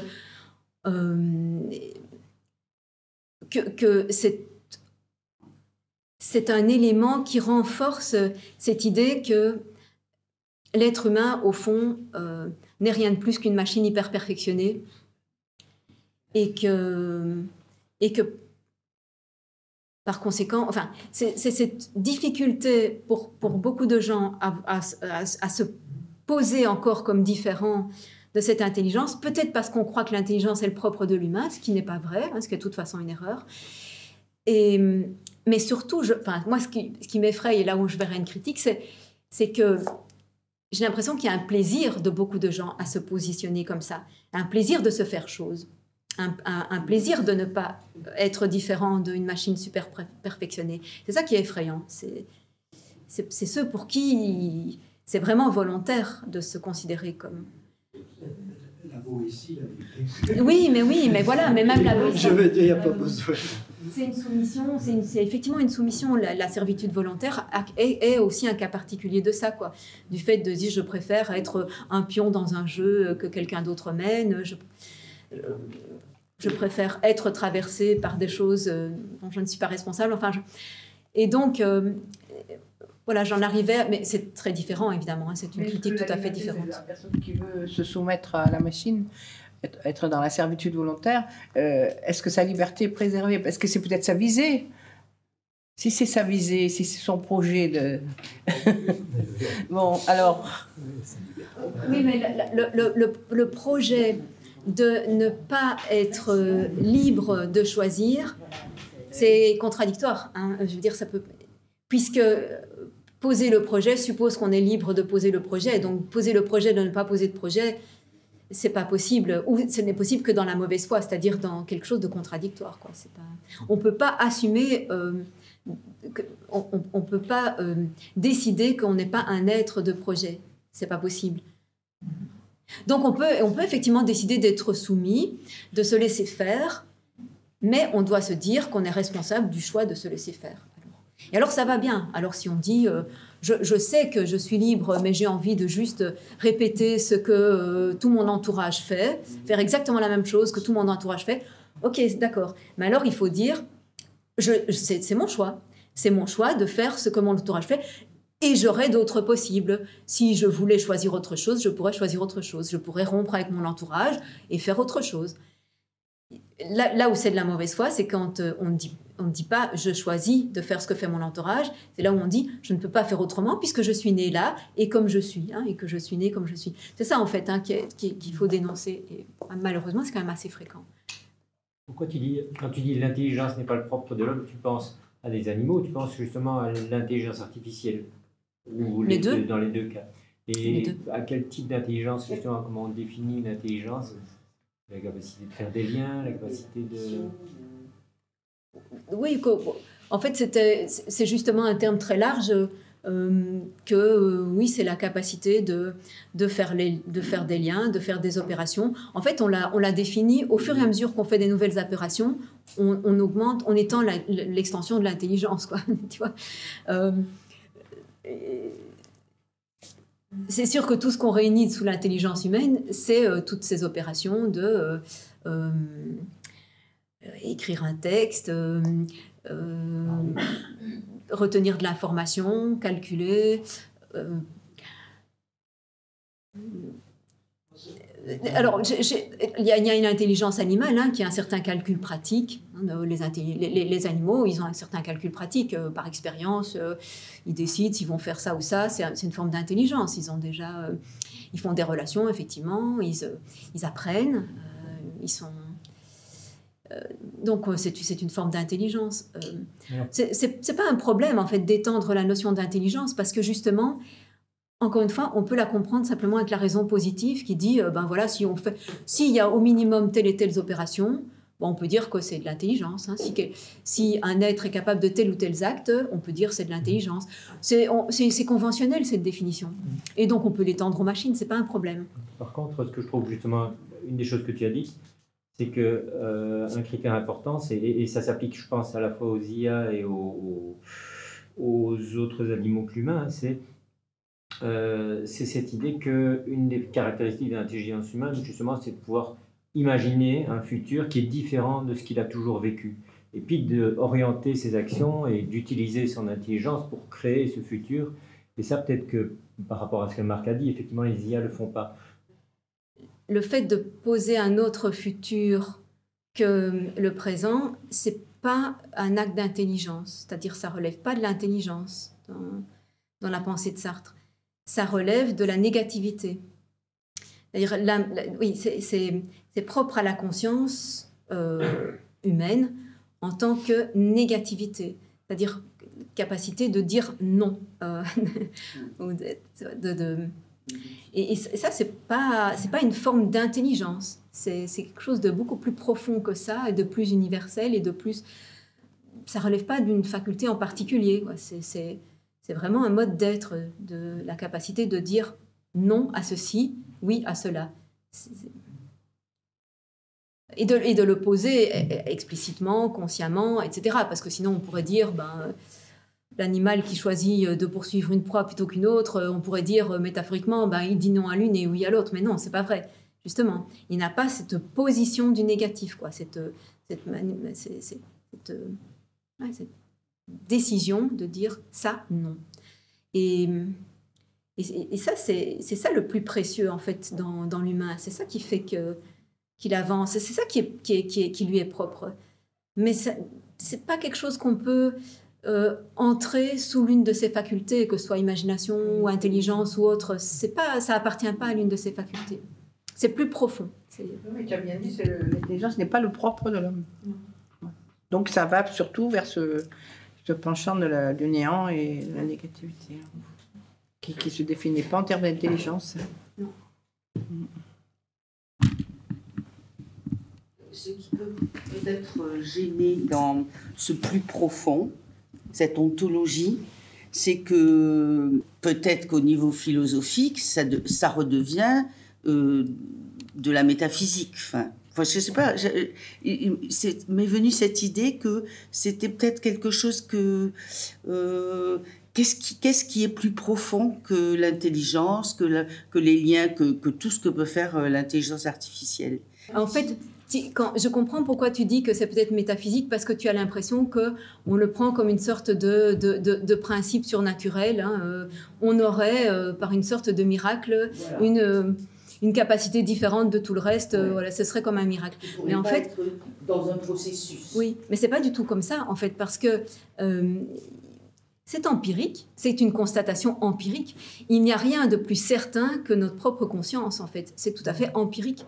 Je veux dire, tout le monde peut faire l'expérience par lui-même de sa propre conscience et de savoir, en fin de compte, c'est quoi finalement ce qui dit je? Tu vois, c'est quoi ce qui dit je? C'est ce qui est toujours derrière l'objet, quoi. C'est ce qui est toujours derrière l'objet. C'est quoi je sens?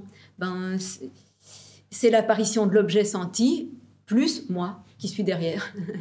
Je pense, c'est l'apparition de la pensée plus moi à qui ça apparaît, à qui ça arrive. Et ce je qui est toujours là derrière, etc., c'est ce qu'on essaye de saisir sous les mots de sujet, par exemple, ou de conscience. Et c'est empiriquement, c'est évident que c'est là, quoi. C'est évident que c'est là. Tu as quelque chose qui dit je, quoi. C'est ça. C'est ce truc-là. Et ça n'a rien de surnaturel, rien de... Simplement, il se fait qu'au cours de l'évolution des espèces, à un moment, ça a surgi. Mais tu pourrais dire c'est tout aussi étonnant qu'à un moment de l'histoire des espèces, non, enfin, à un moment de l'histoire de la Terre, du vivant a surgi. C'est tout aussi étonnant. C'est tout aussi nouveau et différent de tout le reste. Donc, l'évolution, à un certain moment, atteint un stade qui n'est plus seulement quantitatif, continu, mais qualitatif, voilà, une nouvelle chose. Et c'est ça. Mais ça n'a absolument rien de surnaturel. Et je dirais, non, vraiment, c'est quelque chose de très éprouvé par chacun de nous, quoi. Il suffit de se poser la question. Et Sartre, quand il rejoint avec le savoir qu'il a, avec les connaissances qu'il a, les relations qu'il a, quand il rejoint le Parti communiste, comment peut-il rejoindre, en tant que philosophe, en tant que quelqu'un qui est, soi-disant, libertaire, en tant que quelqu'un qui prône la liberté, comment peut-il, explique-moi, comment peut-il rejoindre le Parti communiste alors qu'il y a eu la terreur stalinienne qui a été une des pire saloperie au monde qui a eu lieu, pas que, mais Hitler et tous les totalitarismes, comment il peut, à ce moment-là, lui, philosophe, agir en faisant ça? En fait, ça demande de récapituler à peu près tout ce qu'on vient de faire en 6 séances, parce que justement, c'est ça l'explication, c'est justement que Sartre, quand il a soutenu pendant 4 ans, de 52 à 56, le Parti communiste français, c'était pour des raisons qui n'endossaient absolument pas toute la totalisation de ce qu'était et le projet communiste et sa réalisation déviée par l'Union soviétique et les pays satellites, donc qui endossaient même pas les projets du Parti communiste français eux-mêmes, sauf deux projets. Donc il était un soutien uniquement pour 2 projets du Parti communiste qui lui semblaient malheureusement ne se trouver nulle part ailleurs, sinon il serait allé ailleurs les chercher. Mais c'était à l'intérieur de la sphère nationale s'opposer à De Gaulle avec la force et la masse nécessaires, et à l'extérieur s'opposer à l'impérialisme américain qui était en train de déferler avec le macartisme, etc. Donc c'était ça. Et c'est une époque, parce que je me souviens que tu m'avais fait la remarque, c'est une époque où l'URSS, au contraire, est en retrait sur la scène internationale. C'est l'époque du socialisme dans un seul pays. C'est l'époque où on se resserre sur les problèmes intérieurs et où, peut-être par opportunisme, on cherche à avoir une paix sur le plan mondial pour avoir le loisir de résoudre ces problèmes intérieurs. Donc c'est probablement par opportunisme et tout ce que tu veux. Mais il n'empêche. Et donc, il faut vraiment isoler ces 2 raisons-là et se dire qu'à ce moment-là, ça lui a paru suffisant pour soutenir le Parti communiste français. Mais en aucun cas, il n'a justifié toute l'histoire de ce qui s'était passé en URSS. Jamais. Enfin, en aucun cas. Alors après, évidemment qu'il est allé en visite officielle, Oui, j'ai mentionné le fait qu'à un moment, quand il est revenu, il a dit ensuite, je ne suis pas très fier d'avoir, à ce moment-là, j'ai menti. Et j'en suis pas fière. Évidemment que le fait de soutenir le PC le contraignait aussi à certaines actions. Mais ça, tu le replaces dans le pratico-inerte. Dès le moment où il a posé cette action, où il a fait ce choix de soutenir le Parti communiste pour les 2 raisons qu'il a dites, dès ce moment, il devait aussi accepter certaines conséquences qui relèvent du pratico-inerte. C'est-à-dire, c'est des conséquences qui ne sont pas choisies, qui ne sont pas voulues par lui, mais il doit les faire, sinon son projet ne marche pas, sinon il ne le soutient pas, son PC. Donc il l'a fait. Et c'est complètement cohérent avec cette théorie. Complètement cohérent avec cette théorie de l'action qui est je dois accepter aussi qu'il y ait des déviations ou que pour réaliser mon projet, je dois sauter au-dessus d'obstacles. Ouais, c'est complètement cohérent. Après ça, il n'a pas tué son père et sa mère non plus, hein, mais il n'a pas fait, lui, tout ça. Tu vois. C'est autre chose encore d'avoir... Et on ne peut même pas dire qu'il ne l'a pas dit, il le dénonçait. Il le dénonçait, il le disait, enfin, tout ce qui s'était passé, il reconnaissait toute l'horreur des épurations, etc. Il l'a dit, même avant 52 et même après. Donc, il faut vraiment dire, il y a des personnes qui ont cette pensée que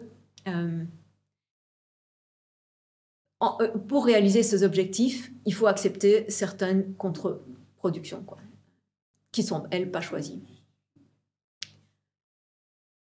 C'est vrai que... Et d'ailleurs, son hommage à Camus, hein, c'est un bel hommage. Tu vois, quand Camus est mort, bon, il s'était brouillé depuis longtemps, il le regrette. C'est un bel hommage parce qu'il campe bien l'homme et il dit Camus, c'est celui qui a toujours voulu être pur. Hein, et c'est un autre choix d'action. C'est un autre choix d'action, c'est de dire je ne vais jamais faire une action qui déroge à mes principes. Donc, même pas si elle est nécessaire pour mon projet. Je ne la ferai pas. Et Sartre, il a mis ça dans ses pièces de théâtre, il a mis ça dans des projets de scénario, d'écriture, etc. C'était un truc il réfléchissait à ça, ça le préoccupait, quoi, cette idée. Est-ce qu'on choisit de faire des choses contre notre gré pour obtenir quelque chose qui est vraiment un projet important, ou est-ce que, non, on ne fera jamais la moindre action qui soit contre. Tu vois, c'est des choix. Et tu peux les respecter tous les deux, parce que finalement, selon les circonstances, oui, il y en a un qui va effectivement aboutir à un progrès. Tu peux les respecter. Enfin, moi, en tout cas, je les respecte tous les deux. Et évidemment, je ne te dis pas faire n'importe quelle action, hein, mais il a tué personne lui-même, quoi. Ni aider personne à tuer. C'est pas ça. Voilà la réponse. Voilà la réponse qu'on peut faire, je trouve, à partir de son œuvre, quoi. À partir de son œuvre. On revient sur le mot révolution. Bon, on emploie le mot révolution pour la révolution russe. Mais pour moi, c'est un truc purement idéologique. Je veux dire, ils avaient une population qui était paysanne. Ils ont voulu appliquer le raisonnement marxiste, c'est-à-dire une philosophie où il fallait qu'il y ait une industrialisation et des ouvriers. Et donc, ils ont tout fait pour aller tout ça. Et moi, je n'appelle pas ça révolution, parce que là, une révolution qui commence par éliminer la plupart de ses opposants qui sont à sa gauche ou qui les critiquent, ce n'est pas les contre-révolutionnaires qu'ils ont éliminés au début. Hein, je veux dire, pour moi, ce n'est pas une révolution, c'est une prise de pouvoir par une clique, qui s'est transformée ensuite en bureaucratie, qui a essayé d'appliquer un programme idéologique et qui a tourné à la catastrophe que l'on a connue et qu'encore on n'arrive même pas à évaluer. Si, on évalue, parce que vu comment se comporte la société russe actuellement, il a fallu que la terreur elle soit bien présente dans cette société-là pendant des années pour que là, il n'y ait presque pas de réaction à leur agissement par rapport à l'Ukraine. Voilà, c'est donc... La terreur était déjà là sous le tsar. Hein, mais oui, mais on aurait pu penser qu'une révolution allait les sortir de cette logique de terreur. La réflexion qu'a eu Sartre sur le processus des mouvements, hein, le groupe, la série, le groupe, etc. Et à un moment donné, la possibilité d'un retour en arrière énorme avec l'institutionnalisation. Et avec la révolution russe, qu'est-ce qui s'est fait? Il y a eu effectivement arrêt complet du processus révolutionnaire par la mise en place d'un système politique qui a rompu complètement avec l'émergence du processus révolutionnaire. Il y a eu processus révolutionnaire, mais qui a été institutionnalisé dans une dictature stalinienne. Bon, voilà, pour dire les choses très brièvement. Je pense que Sartre, il nous informe sur ce processus qui fait que... C'est ça que je retiens, moi. Et comment se comporter, ou que faire pour éviter justement cette dernière étape. Oui, absolument. Hein. C'est vraiment dire, pointer comment se font les déviations pour les éviter, bien entendu. Oui, bien sûr. Mais c'est vrai qu'on pouvait dire, c'était déjà dès le début, enfin, même il en fait lui-même aussi la remarque, hein, que dès le début, il n'y avait probablement pas assez d'homogénéité, ni les circonstances n'étaient pas favorables, n'étaient pas du tout données pour pouvoir faire ce genre de changement radical. Oui, bien sûr. Oui. Ce qui est sans doute une bonne observation. Mais bon, alors, l'intérêt, c'est d'essayer à partir de là, de voir comment faire autrement, quoi. Hein. En gros, c'est quand même ça l'intérêt. Mais de faire quelque chose. Elles sont possibles à inventer. Oui. Je te pose la question. Moi, en tout cas, ce que je vois, c'est que parce que Sartre, c'est la conclusion qu'il tire aussi, c'est que derrière le mot révolution, c'est bien souvent, ça se termine bien souvent soit en copie de ce qu'il y avait avant, soit en pire. Donc peut-être qu'il faut plutôt réfléchir au processus darwinien de l'évolution, c'est-à-dire avancer par étapes et tout ça et tout. Parce que si la révolution qui crée de l'espoir, elle ramène au départ... On n'a jamais dit que c'était une loi. Il n'y a pas de loi de l'histoire. Donc, il n'y a pas de fatalité au fait que toute révolution doive revenir ou bien à la terreur ou bien au point de départ. Aucune fatalité. Et ce n'est pas en ayant 2 ou 3 exemples dans l'histoire qu'on peut déjà généraliser à une toute nécessité. Par ailleurs aussi, bon... Ok, qu'est-ce que tu appelles révolution? Est-ce que c'est seulement une insurrection violente qui abat physiquement le pouvoir en place, ou bien est-ce que c'est un changement radical de structure? Moi, c'est ça que j'appelle une révolution. C'est un changement radical de la structure économique et politique d'un pays.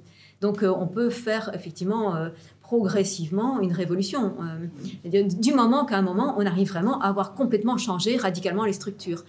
Mais c'est ça qui est important, c'est d'avoir changé radicalement. Après, en principe, on pourrait y arriver progressivement. Sauf que le problème, c'est que justement, il y a toutes ces interactions, il y a toutes ces conditionnements réciproques qui font que, en fin de compte, tu te rends compte que si tu veux abattre cette partie, tu dois abattre aussi celle-là et celle-là et celle-là. Et qu'en fin de compte, quand même, tu dois tout mettre en question en même temps. Mais on pourrait faire autrement, il y a plein de manières d'autres de faire. Ok, je ne vous dis pas à la semaine prochaine. Mais on va certainement refaire un cycle, donc vous serez bien sûr avertis. Merci.